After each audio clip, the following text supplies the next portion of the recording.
If you like the look of crochet baskets, but hate how they always lose their shape, I think you're in for a real treat with this one. This fringed crochet basket is sturdy enough to hold just about anything you want while keeping its shape, not overstretching or flopping over. The step-by-step tutorial is coming up.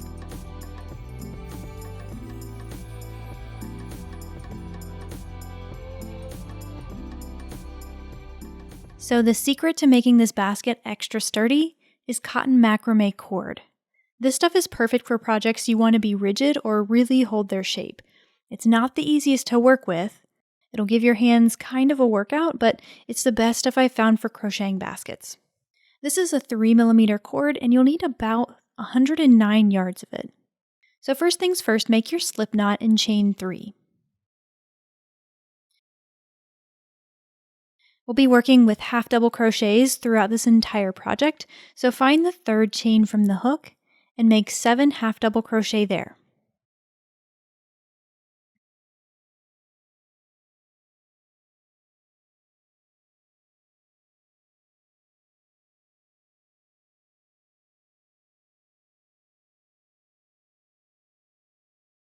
Okay, those first 2 chains from the very beginning do count as a stitch in this pattern, and rather than join there to complete the round, instead make a half double crochet there. We'll be working in a spiral, so there won't be any unsightly joins, and the basket will look uniform from any angle.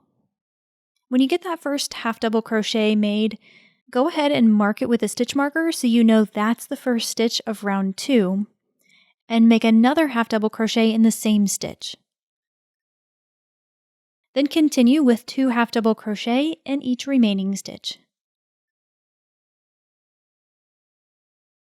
This will increase your stitch count from 8 to 16.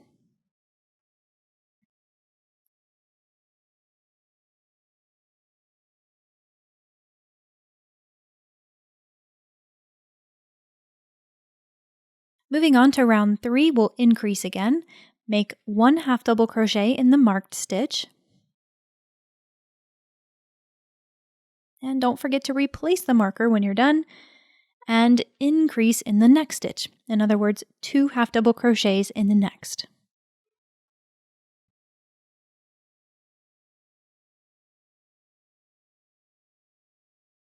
And that's the repeat.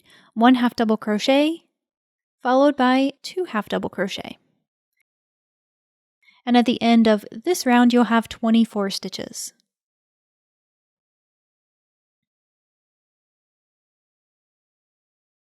Also, a quick little note here, the easiest way to follow along with this tutorial is to have the written instructions in front of you too.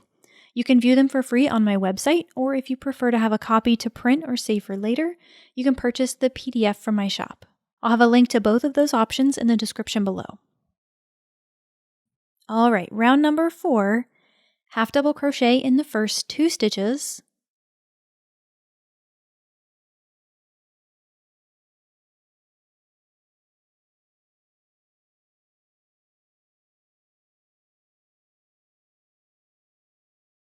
followed by 2 half double crochets in the next.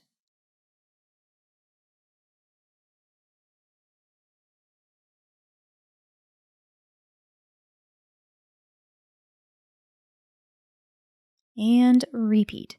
1 half double crochet in the next 2, 2 half double crochets in the next.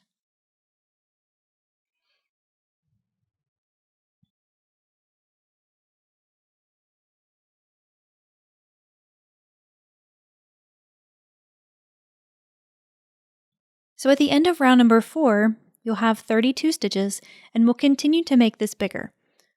For round 5, make 1 half double crochet in the first 3 stitches,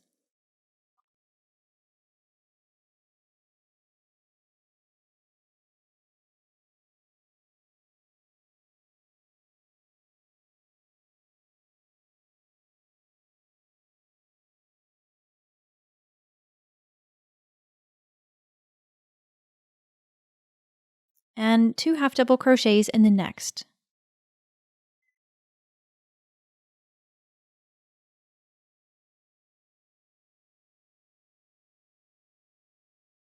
And repeat. 1 half double crochet in the next 3, followed by 2 half double crochets in the next for your increase. At the end of the round, you should have 40 stitches.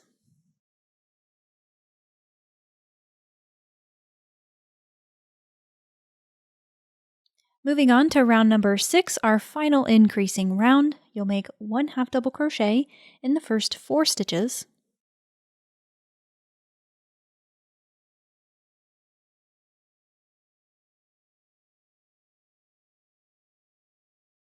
You see the trend here? We're just adding 1 stitch in between our increases, and that is what's making our circle stay flat and continue to get bigger.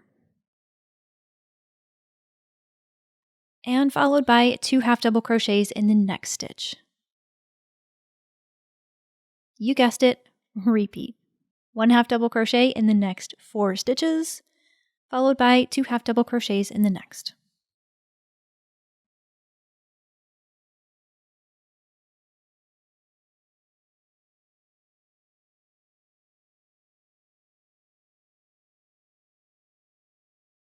At the end of round number 6, your work should look something like this, and you should have a total of 48 stitches.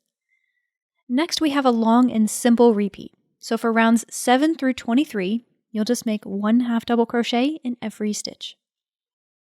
So you'll notice I'm leaving the stitch marker out this time. That's because I really don't need to keep track of the first stitch of the round anymore, but if you like to continue adding it, go ahead and replace it as you start each new round. Now at first, you won't notice much change in the shape of the work as you're leaving out these increases, but after you've added 2 or 3 rounds without them, you'll start to notice the sides curling upward. So if you're kind of new to this type of project, pay close attention to how my work is oriented. I'm always looking at the outside of the basket as I'm working, and that causes the front of the stitches to be on the outside of the basket. You could do this in reverse. If you flipped the edges the opposite direction, the front of the stitches will be on the inside and the outside of the basket will have a completely different texture. Not that one way is necessarily right or wrong. I just want you to be aware that the front and the back of the stitch look different. So the way your basket is facing, the way it's oriented right now, is going to determine what the outside of the basket looks like when you're finished. All right, when you finish that long repeat, make sure to leave about a yard to finish it up. There's a big jog, or kind of like a big step, from where we worked in a spiral, and we need to clean that up a little bit. So go ahead and make 1 single crochet in the next 4 stitches.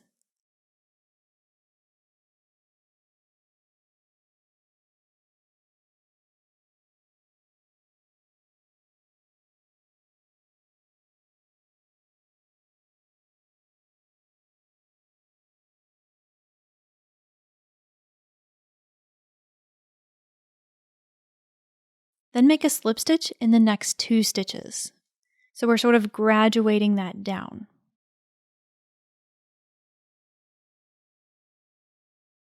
To fasten off, just go ahead and pull up on that loop. So next up, thread the tail on a needle and run it under the next stitch over. Then poke it down through the middle of the last slip stitch you made and pull that tight. That'll make a less noticeable bump there, so it's a cleaner finish. Then run that tail to the right side of the basket and fold it down so it's as tall as you want it to be.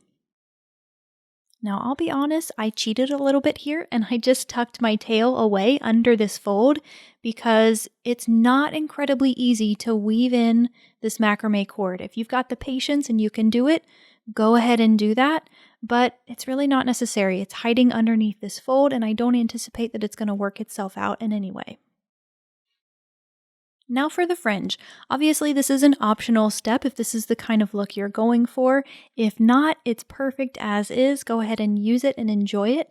But if you want to add this extra little step, I want to show you how to do that next. So you'll need about 28 yards of yarn for the amount of fringe that I'm adding here. If you want less fringe, obviously less yarn, more fringe, more yarn. So I'm using another cotton, and you'll need 4 cuts of yarn for each tassel. I've cut these at 6 inches.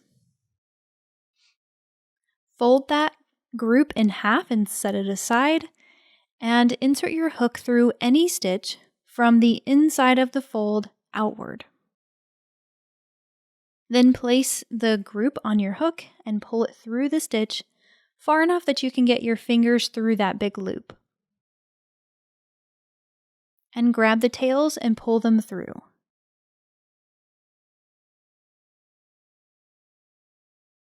That's all there is to it.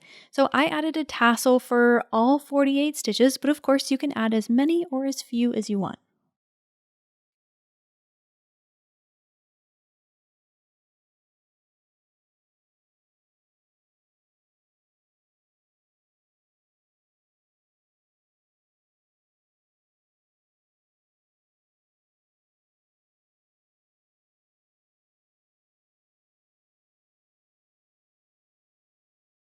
Lastly, you might want to clean it up a little bit by trimming those long stray pieces in the fringe.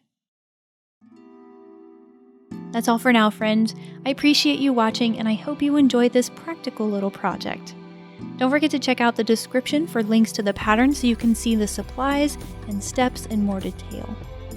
If you haven't subscribed yet, please consider doing so if you're into this sort of thing. I make crochet and knitting projects like this all the time, and I'd love to keep inspiring you to make something that'll make you happy. I appreciate each and every one of you who are subscribed, who are liking and commenting on these videos, and buying PDFs from my shop.